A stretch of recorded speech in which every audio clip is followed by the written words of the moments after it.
Good day, everyone. This is Pine Leaf Noodles, and welcome to DDO Players, where we take a look at the latest news in DDO and on the tabletop. And please welcome my co-host from Ravenloft, Dracula. Hey now, everybody. How's it going tonight? Hello, Drac. How are things going in the wonderful world of Barovia? Not too bad. Weather is actually getting decent out. Supposed to be a little foggy and rainy tomorrow, so just perfect. Just perfect for a vampire. Exactly. It's warming up, though, so that's good. That's good. Maybe those victims, minions, I mean citizens, good. You were correct on all points. Yes. Let's then head into our site news, and we'll begin with a little maintenance that we'll be having tomorrow at 7 a.m. through 12 p.m. when nobody's really awake at that time anyway, right? Well, most people are at work, I think. But yeah, maybe some people are awake. But yeah, that is, of course, Tuesday, March the 27th. So if you're listening to the podcast, you're in the future, and this has already transpired. How is the future, by the way? Is it good? I hope so. Oh, do you have flying cars yet? Yeah, exactly. Do we have our flying cars? What is going on, future time traveler that is listening to my voice right now? Yeah, as it's just maintenance, though. There's no patch over on the Lotro side. They're actually getting a game patch. But DDO, no. Just regular maintenance. Just regular maintenance. I assume they didn't say any particular maintenance was happening or anything else, so I'm assuming it's just regular.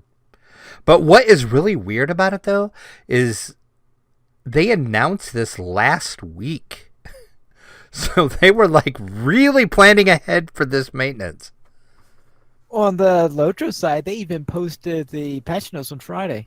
Wow, yeah, that's about what time they announced this on Friday too. So I'm telling you, Standing Stone Games is on top of it. It's when they give you the information when they have it. Sometimes they don't have it until really late, and sometimes it seems like they get it really early. So just, if you have plans to play from 7 a.m. to 12 p.m. tomorrow on Tuesday, March 27th, sorry about that. Well, it gives me some trouble on recording any episodes. I did some pre-recording over the weekend to make sure I had my stuff all ready for my YouTube channel, because recording on a patch day is not good, because then you start getting those billboard messages at the top. We're shutting the servers down in 30 minutes. Yeah, exactly. No, I don't want that popping up in the middle of my The YouTube server video. is shutting down. The server is shutting down. You got the idea. Then let's head on to the DDO Chronicle, issue 276. And on the top of this, we have, it looks like the top of Castle Ravenloft or something like that. Yeah, it is. It's kind of looking above some of the houses in Barovia up towards Castle Ravenloft in the darkness and the gloom. It's a cool shot. I like it. I like it a lot. Of course, because it's Ravenloft, so why wouldn't I, you know? Yeah, of course you do. In our Chronicle this week, Axel extols the virtues of the Shroud. So click over and read, or watch, I should say, about why the Shroud raid is so great. All right. Has anyone ever posted an article on why the Crucible is so great? No, because it's not, and nobody will ever now watch somebody do it just because I said they wouldn't. I'm sure it's going to happen now. Sorry about that. Crucible is the best quest ever in GDO, and here's why. And I'll just respond, no, it's not. You were wrong. Next. A group of friends on Kyber are holding a public raiding event in honor of a fallen guildie. So click over and get more information about this event. That is a really cool thing to do, I think. So check that out, especially if you're over on Kyber. And City is writing about Strim Tom's Acid Arrow build. So if you want a rundown on an Acid Arrow build for your Ranger, click over and see what City has to say about Strim Tom's build. And everybody's favorite pen and paper players, Maze Arcana, is starting a new Eberron-themed tabletop show. It is taking place on Wednesday evenings. Actually, it started last week, so make sure to check out the Inkwell Society. That is the name of the new show, which did start last week. And then, of course, we have the fan site news section of our Chronicle. DDO Cast is continuing to take a look back at Endgame Then and Now. So watch the second part of that episode right now over on DDO Cast page, or their YouTube page. Dams is the DDO. Find some Feather Keepers. Click over and see and hear about that. Baklagor is running in Giant Hold and more, so watch his latest show. And of course, Mickey is running raids. Who would have thought? What a shock. McVegan Pants runs the Sentinels of Stormreach and more. Click over and watch her thrilling heroic show.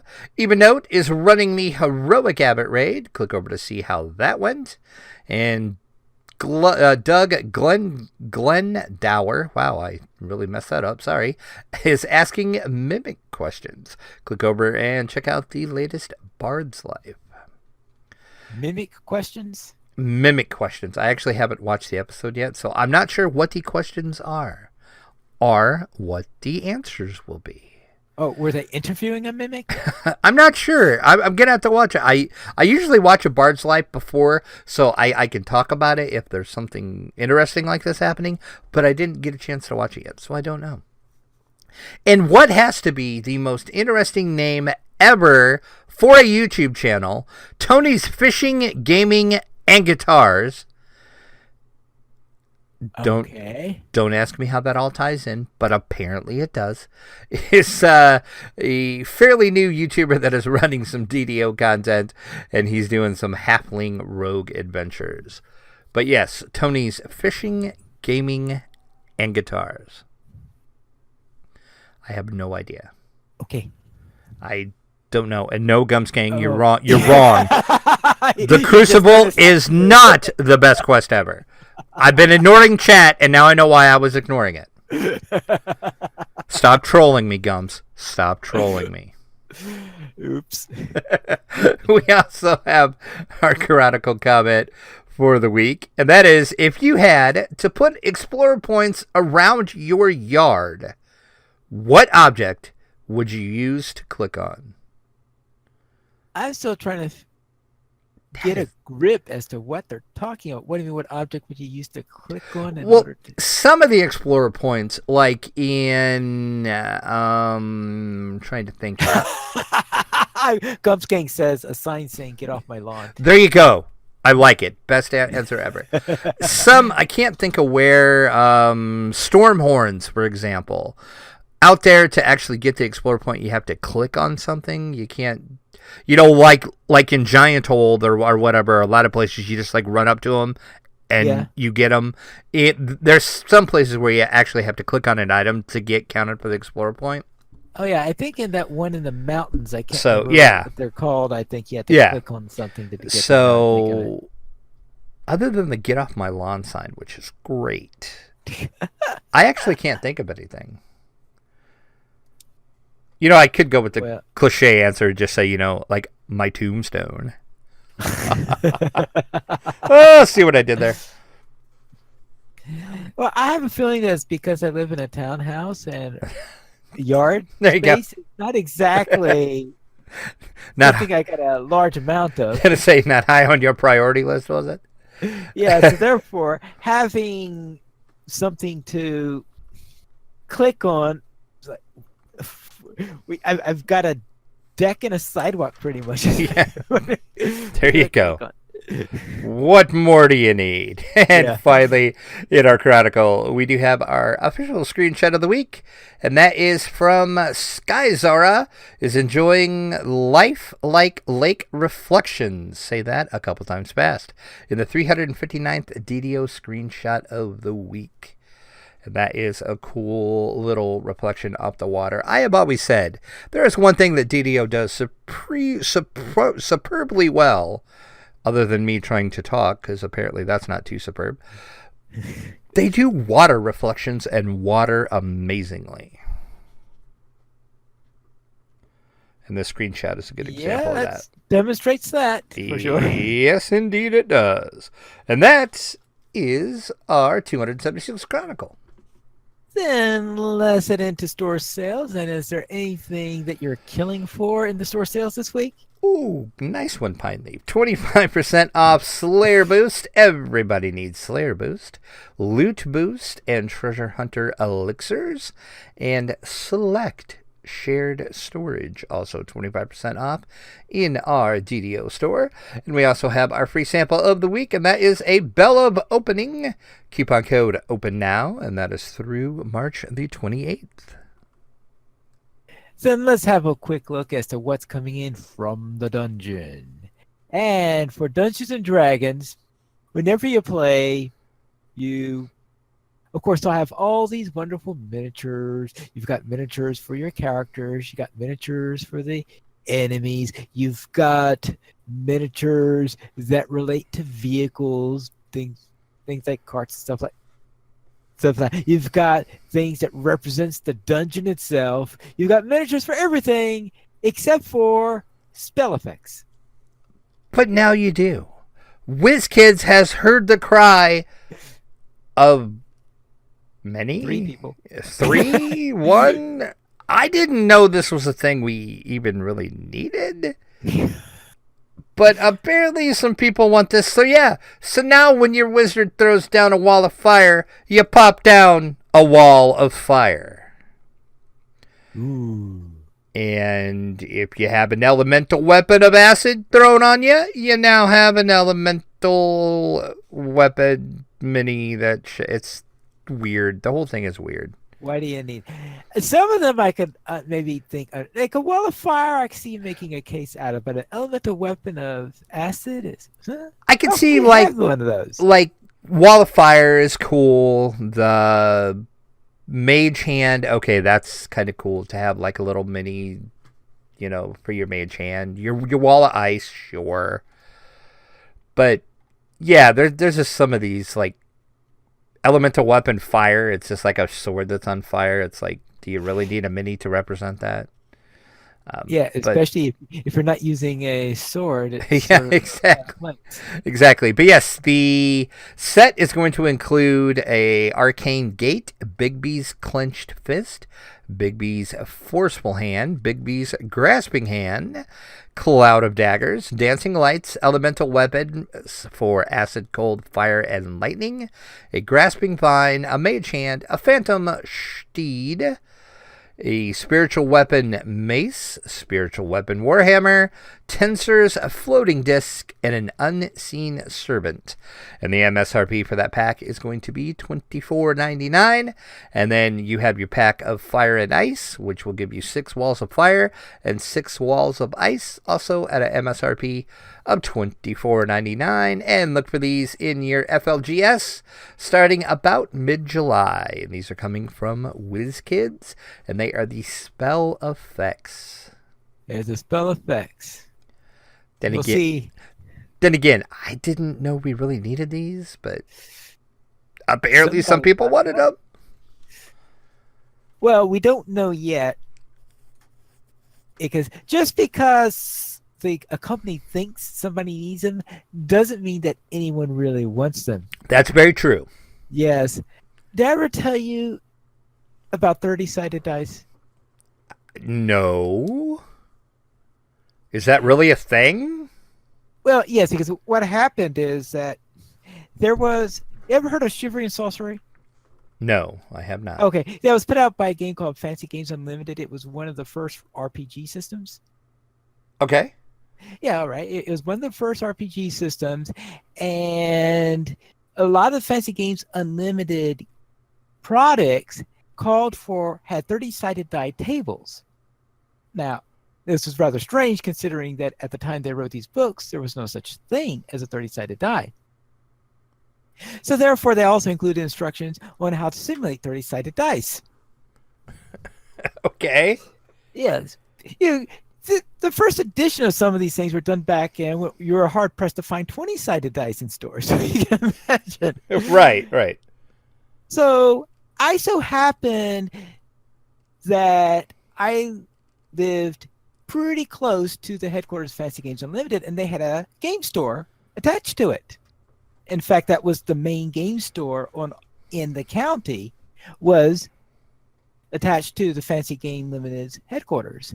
So therefore, I would, of course, go every once in a while in order to buy stuff. And I'm in there one day, and I noticed there's this bowl of 30-sided dice. So I asked them, why? Exactly. Why has anybody said, you know what I need? I need a 30-sided dice. So therefore, the clerk there, who of course also works for Fancy Games Unlimited, saying, yeah, one day I get this phone call from Chessex. You know who Chessex is, right? Well, of course. I mean, yeah, right. I would have to turn in my geek card if I didn't know who Chessex was. Right, yes. And they said, guess what? We have invented a 30-sided die. And the clerk responds, oh, why? Well, of course, for all those 30-sided die tables in your game books. Seriously? Yeah. And then he responded, we just came out with new editions of all those books using 20-sided die tables. That's awesome. Oh, that's awesome. They felt a little bit guilty on that, so they did order some of them to sell in their store. And I presume that some of the ones who had the old edition might have actually appreciated them. Well, yeah, I mean, I guess I could see if you'd actually have a game that had a... But I didn't even know there was any games that used a 30-die table. Actually, the only other games I can think of right now is there is a custom 30-sided die that's used in Formula D. See, I never played Formula D, so... Yeah, so because they use them for various gears, except that they're not regular 1 to 30 dice. They are customized so they're slanted towards the higher range. If you're in a higher gear, you're trying to go a higher speed. Right, exactly. So therefore, those are biased towards the higher end. I think they have multiples of the higher ones or something like that. And there are also some spin-down dice use 30-sided dice. So if you're playing, for example, something like Aeon's End, a spin-down 30-sided die for Gravenhold could be useful. Okay, all right. So, but you're right. Except for a couple of niche, specialized areas, there are very few uses for them. But apparently Chessex makes them. If you want one, I'm sure you can still get one from them. Yeah, I don't know who. I don't know who makes them these days. Because, let's see. Okay, now my goal is at Gen Con, I'm going to find a 30-sided die. You should find a 30-sided die. Just to see. I'm going to search every dice booth at Gen Con until I find a 30-sided die. Until you find a 30-sided die. But yes, that is one of the stranger ones I have heard of. Actually, I think that I was looking through the patents on that as I was doing some research on this, and I found out the 10-sided die was invented. Do you know when that was invented? I have no idea. I think something like 1905. Really? Yeah, it's just that they just started, and they were designed and they were created for gaming. It's just that they were underground and very rarely sold, except for specialized times, until, of course, in the 80s when they started. Well, yeah, that's, I just assumed it was, late 70s, early 80s or whatever, because, like D&D and everything.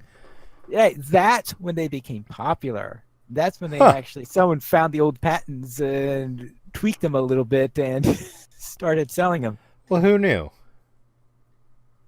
So let's get back on topic after that little digression. I was going to say, how did we get off the rails so far? Wow, I know we're good about getting off the rails on this show, but I think that was our most epic off the rails event ever. So let's see what's on the tabletop other than a 30-sided die. And Restoration Games has announced Dinosaur Tea Party. What? That's right. It is a tea party for dinosaurs. It's the most sought after imitation of the year. Dinoton Abbey. Dinoton Abbey? See what they did there? For high tea. You can have high tea at Dinoton Abbey, Pineleaf. Why would you not want to do that? Well, You're all gussied up in your best dinosaur suit. And you're ready for some tea and some chit-chat. But there's one problem. You can't remember anybody else's name. You can't? No. Don't you hate that when that happens?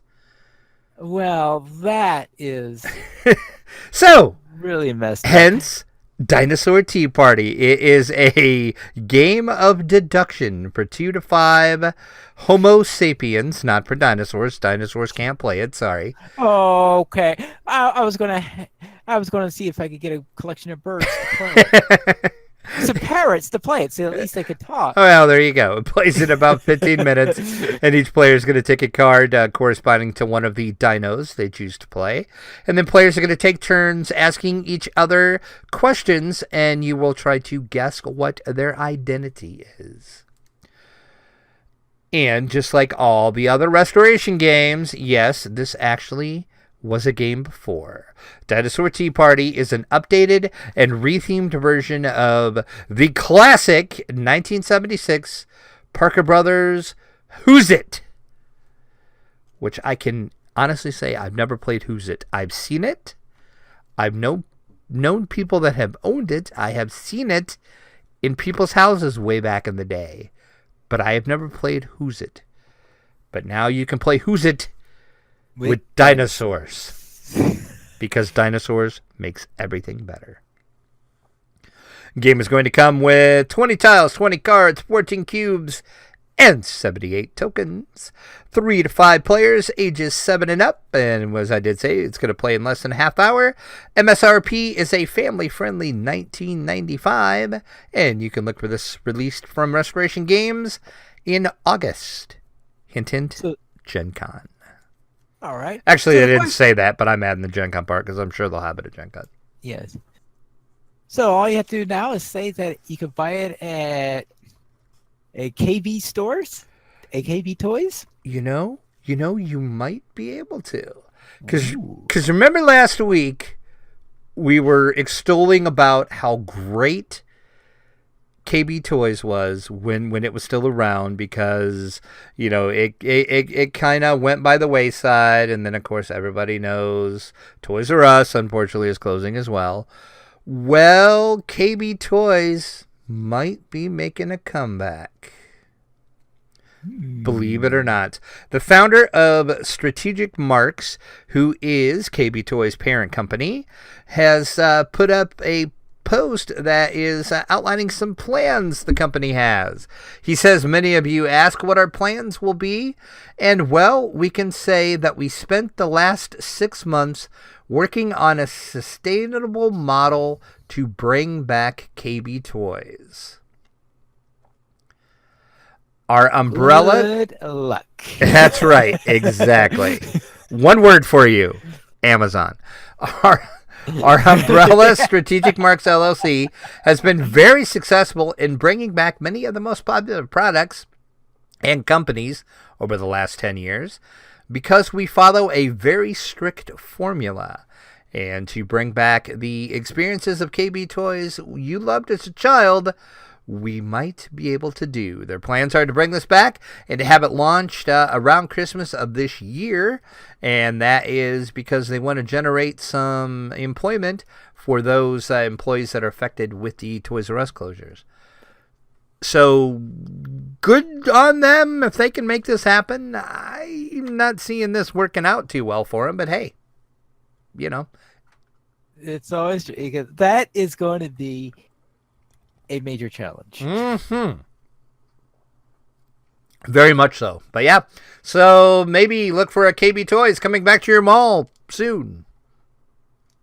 They haven't said if they're going to go back in malls, but as we said, That's another thing. Well, the malls aren't exactly doing. yeah, that's very true.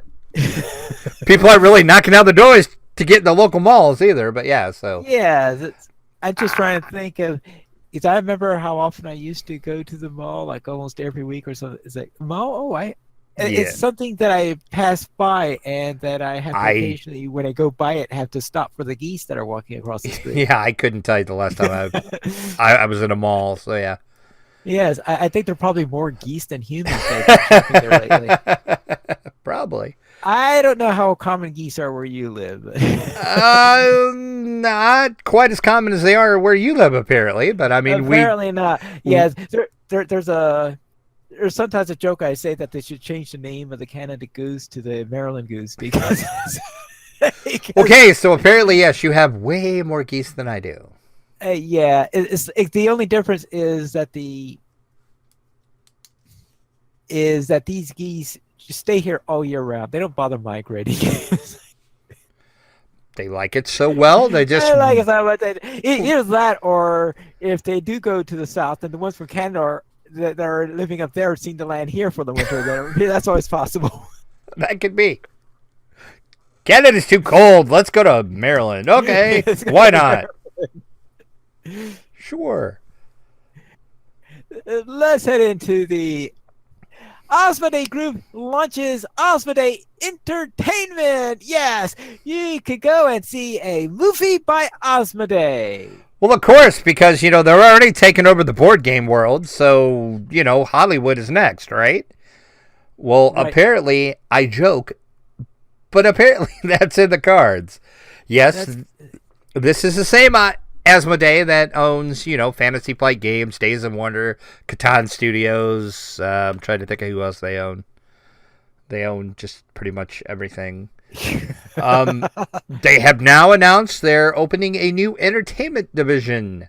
So they're going to adapt their tabletop franchises into films, TV shows, comic books, cartoons, graphic novels, toys, and more. Okay. Yeah. So as I said, they bought everybody they could buy in tabletop. So now we're going to take on Hollywood. We are going to now take on Hollywood, and let's see how successful they can be in that little venture. So you could see a Ticket to Ride movie pretty soon, or maybe a Catan movie. Maybe a Catan movie. Mm-hmm. I could make a joke about sheep right now, but I won't. I'll just let that slide. And now, are these going to be... Now, I presume that this is... And they haven't the details yet, so it's more like to be a production company and working with a studio rather than... I would assume so, versus them actually making themselves. But yeah, like I said, there's really no details other than they did announce who's going to be running it. It's a guy by the name of Andy Jones, who worked at Games Workshop for a long time in the legal and in the licensing and business development portion of Games Workshop. Okay. So he knows how to license stuff, so I'm more than sure they're going to license these properties to different already well-established studios. All right, that makes sense, and we'll see what they do in order to... Let's see how successful that venture is. Yeah, like I said, I don't really think we need a Ticket to Ride movie, but hey, who am I to say? And then they'll have to talk to Apple Records to license the Beatles song to go with it. Yeah. Ooh, that'd be a lot of money, but Asmodee has it, so if anybody could get it, it would be them. All right, let's head into our week in gaming. And Jirak, what were you up to this week? I actually did quite a bit of stuff again this week. With you, I should say. I will let you talk about that as you always do. And then, of course, I have the static group I have going over on Wayfinder. Have my level 8 rogue that is now level 8, actually reached level 8. We ran the Vault of Night. We did Bond 1, Bond 2, and Bond 3, which of course is Thrask Arena, The Prisoner, Gateway to Kyber, and the Jungles of Kyber. And I don't know if I talked about it, the kind of silly rules we have for the static group. We are mainly playing for fun and to like spice it up and to make it a little more that much fun. We have decided that if any one of us die in a quest, the next quest we go in, that person has to do the quest naked. Which, of course... To make it tougher, doesn't it? It makes it really tough. But, and when I say naked, I mean you have to take off all your armor. You can't have any of your armor, any of your weapons, any of your jewelry, nothing. And the only items you can use are anything you pull out of a chest in the quest that is usable for you. So, the last quest we did, we actually ended up all dying.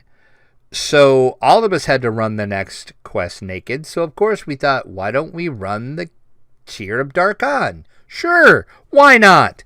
So we went into House P and we ran that naked. And surprisingly, it worked out for us. And we actually managed to finish the quest naked. You're allowed to use weapons, right? Only stuff you find in a chest. So how does a fighter do anything? You punch, Pine Leaf. You punch hard. My little rogue spent half the quest punching. Until I finally pulled, I think it was a short sword that I got out of the one chest. So, yeah. So in other words, you were knocked unconscious and somebody looted you and left you for dead. Sure. That's pretty much how it is. Sure. That's what it seems like. So yeah, but surprisingly, it's really fun because you really have to formulate some strategies.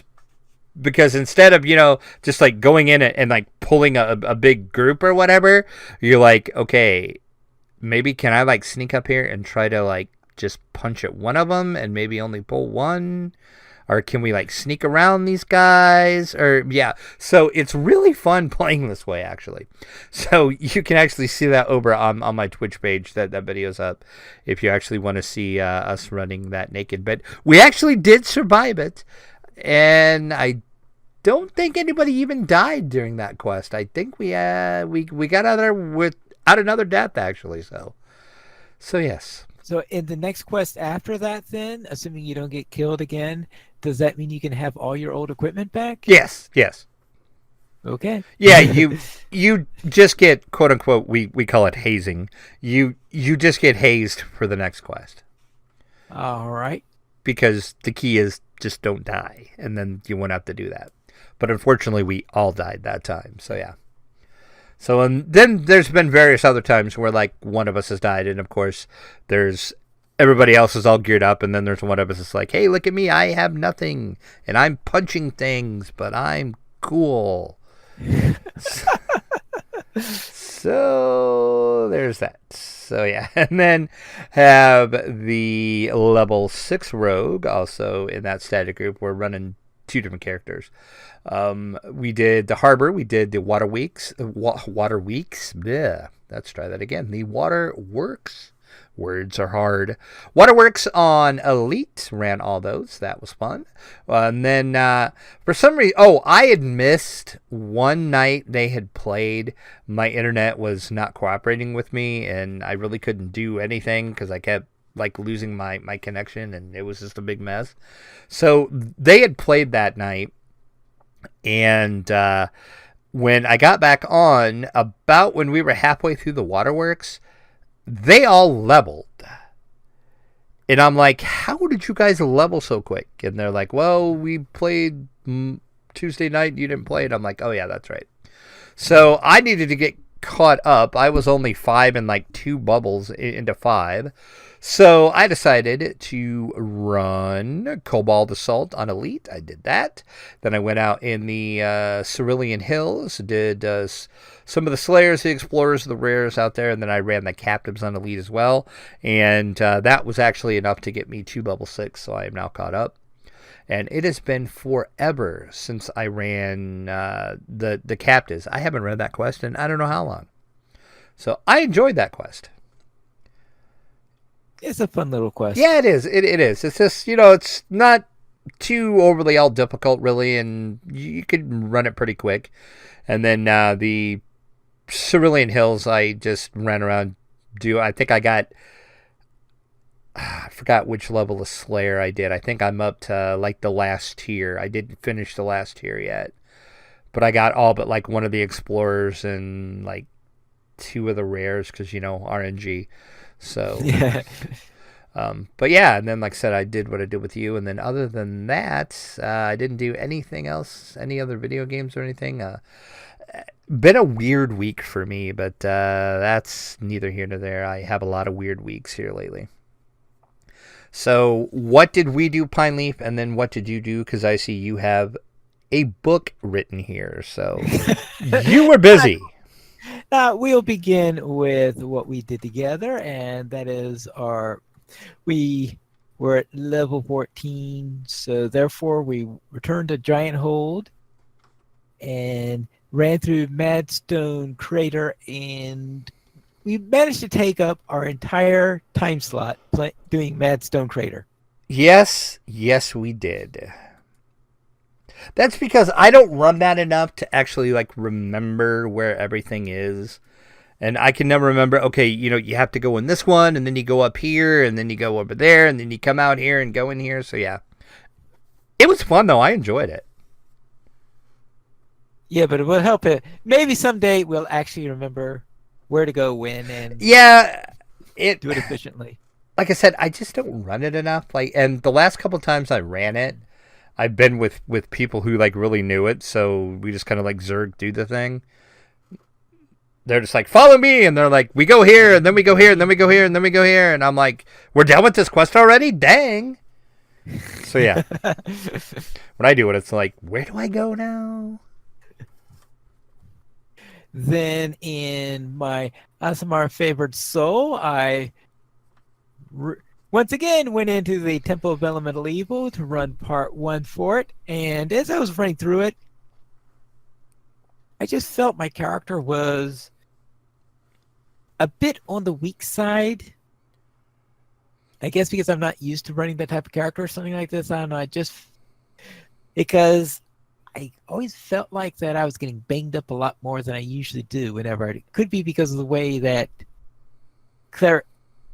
Favored Souls operate or something like that, where you feel like you're getting beat up on it. But I felt like I was getting beat up all through it, but somehow managed to survive all the way through, got to the boss fight, and I managed to get finished the boss fight and survive. The fighter that was with me, though, didn't, which obviously means that I have a great deal to learn about being a good healer. Apparently, if your poor fighter died. Yeah. So therefore, I lost my fighter, but I survived and completed it, and I'm much happy on that matter. Then, on Friday, I created a new stream series I am doing on Fridays from 3 to 5. The stream is called Frosty Fridays in DDO, and that's going to be on the Piney Needles Twitch channel. So I created a new character, Pine Frost Needles, and I am a Dragonborn Artificer. White Dragon, of course. Well, of course, with a name like Pine Frost, of course you would be a White Dragon. Like right. So White Dragon. And fortunately, they have not yet brought in the new filters that they've been using on Lotro recently. Filters? Because on a couple weeks ago, when they had when they created update 22 in Lotro, they also brought in new filters. And these are the filters on what determines on what you're allowed to say and what you're not allowed to say. And of course, this also affects names that you can use that are valid and not valid. And there are certain words, of course, that were used to be all right, which are now no longer allowed. And one of those words is needle. Seriously? Seriously. I think it's because someone thought it sounded like drug paraphernalia or something like I that. was going to say, now what's wrong with needle? Yeah, especially considering that my main use of it in Lotro is with a character called Pine Leaf Needles. Well, yeah. Yeah, I mean, what kind of needle could I be talking about with a name like Pine Leaf? That's. I. Really? Really, because I discovered this when I was in Lotro and trying to rename a legendary item because I like to call my javelins the needle because of the shape Right. of it. Well, yeah. And that makes Yeah, sense. it's sharp and pointy, right? Right. I mean, it makes perfect sense. Makes perfect sense. And I thought, okay, call it the needle, and it wouldn't allow it. I said, well, what's it not allowing? And I did a lot of experimenting and eventually found out it's the word needle. It wouldn't, if I just tried to call it needle, not allowed. And I noticed I had one of my characters that never took on a surname. I went to get a surname because in Lotro you don't get it at character generation. You get it by going to a notary. And I went to a notary, asked for the name Needles because that's my usual surname that I use. No, sorry, not allowed. I can't believe that. Wow. Yeah. Well, thank God that hasn't happened in DDO yet, because then what would you do? Now they are saying that they are going to be tweaking these a little bit here and there. So Well, I would hope so. Hopefully we can get that in there because that's brought up a little bit of a firestorm in there. The new one. But they changed the company that was providing their word filtering service, and they said that the original one took several months to tweak out. So I have a feeling the same thing's going to happen here. That's hilarious.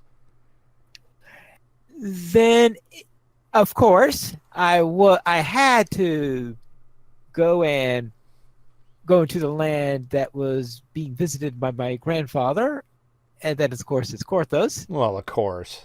Of course, I mean, see, I decided to take on the point of view that I am there to free my grandfather from the clutches of that dire mind flayer. Nice.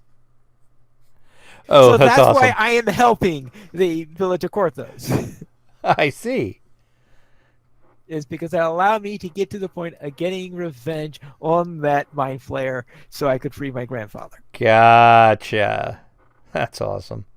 That's awesome on there. Yes. So that is what I'm doing there is Dragonborn Artificer. And I did, during the 2-hour stream, I went into the grotto, of course, did all the Korthos village quests, then did the 4 Korthos Island ones. I did, I believe, I think I got to the 100th level on the Slayer.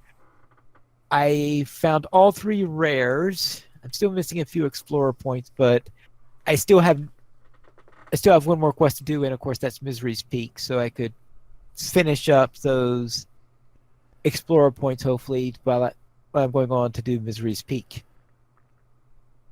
And maybe kill 1 or 2 more of those Devourer cultists while I'm on the way. Then on tabletop, I first did one more round of Warfighter Special Forces, where this time I was sent out to destroy a drug plane before it took off. Actually, no. Usually that scenario is to blow it up before it can take off. But this was a special version of the scenario where instead it has just taken off and you have to shoot it down with a stinger before it gets out of range. So I managed to do that successfully.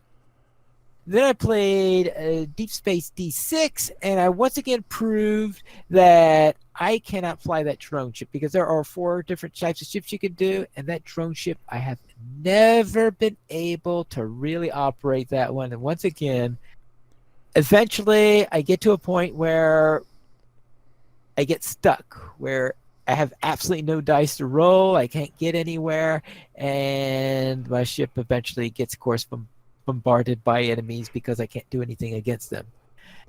I don't like that drone ship all that much. Apparently not.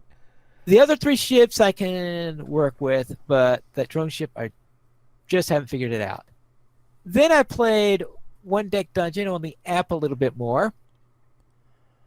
And this was to finish up my series I'm doing this month, going through the various abilities in One Deck Dungeon. And this time I decided to do a 2-character round with the Archer and the Mage.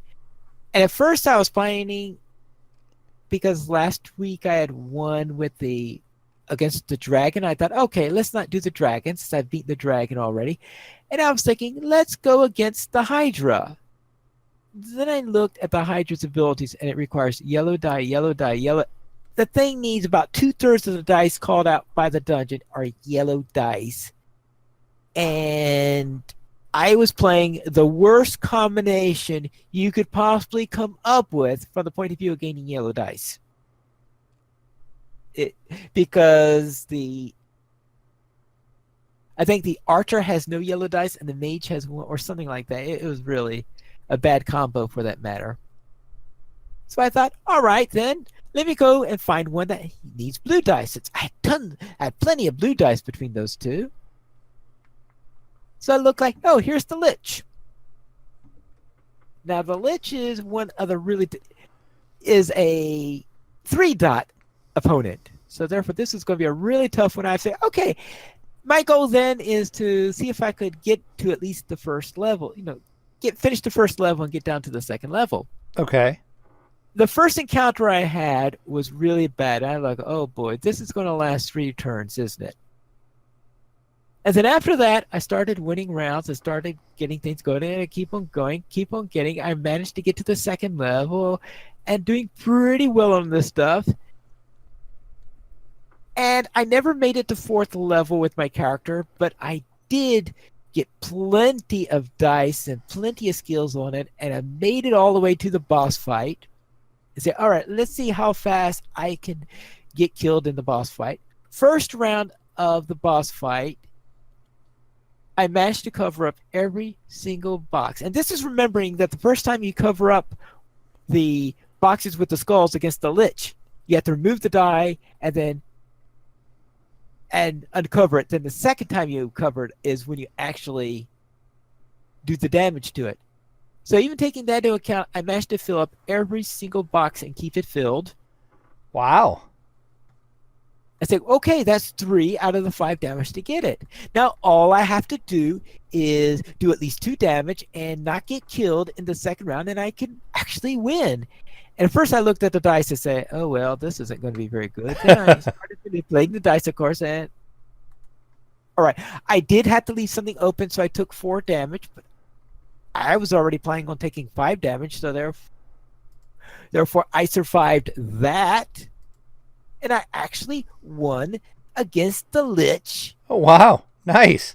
Now, technically, I was playing under campaign rules, but since this was the first time with these characters, I didn't have any special campaign ability. Now, I was playing on novice mode, so we do have that for it. But even against novice mode, going against with no campaign perks against the Lich, to me, has always been a recipe for getting squished. Yeah, I mean, you still beat the Lich, which is awesome. Yes. And what's even better, I got video proof of it. True. Oh, that's right. Yeah. It's on my YouTube channel. Exactly. Yeah, there you go. Then after that, then I brought out my copy of Castle Ravenloft and ran the Clack adventure, where it gets that kobold, Clack's Infernal Artifact.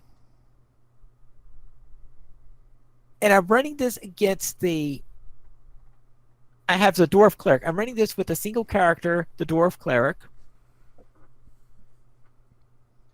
And the Dwarf Cleric has pretty good survivability. Oh, yeah, because he has all the healing and everything, so yeah. Yeah.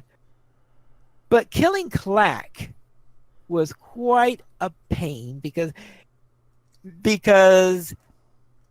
I can only do 1 point of damage at a time. I can do 2 points against undead, but against regular opponents. You can only do one. Yeah. Oh, that I would can take only, you forever. so, and as I was in the middle of doing this, I drew the encounter card that sent me to the other side of the dungeon. Now, it sent me there with Clack and with a gargoyle. Oh, jeez. So Clack, a gargoyle, and I are now all on the opposite side of the dungeon. So now I had to kill Clack. And when I killed Clack, I have to draw the treasure that allows you to either to do a move or an attack. So I says, okay, it's fine. I didn't want to move at that point. Moving at that point was counterproductive for me. So therefore, I said, all right, fine. I'll just toss a little damage against the gargoyle. Fine. The gargoyle took damage. And the next turn, I said, okay, just smack on the gargoyle, killed the gargoyle, and then I just ran and ran around. Essentially, I was like, run, pick up encounter card, run, pick up encounter card, run. Oh, jeez. To get back to the infernal device so I could start smacking on that. Oh, my gosh. And since it says to treat the artifact as a monster, I said I took that literally, so that whenever I damaged it, I was hitting it with healing strike. So therefore, okay, I hit it, do a damage to it, and do a little point of healing to it. So I managed to actually finish that encounter, but it was the longest end game ever to a Castle Ravenloft or any D&D adventure game I had ever seen. It sounds like it. That's insane. That was at least when I go against Strahd eventually, I'll have the advantage of being able to hit it with the 2 damage because it's going against undead. Right. I haven't played Castle Ravenloft in forever. Right. We currently have 18 supporters on Patreon. If you'd like to help support DDO players, simply go to the donations page where you can support the Players Alliance on Patreon. There you'll find rewards, including a mention on the podcast your choice, or you can be guest with us for an episode of DDO Players News. We did not receive any emails this week, but if you'd like to send a fund, you can send it to podcast@ddoplayers.com. You can also follow us on Twitter at the Players Alliance @PlayersAllied, DDO Players @DDO Players, Dracula @Dracula_72, and Pineleaf @Pineleaf Needles. You can also follow us on Twitch. You follow Draculetta at twitch.tv @Dracula_72, and you can follow Pineleaf @Pineleaf Needles. Okay, you added a new section in there. Yes, I did. I'm going to say somebody didn't read ahead in the show notes. Right. Yes, I missed a little bit about the Twitch being there.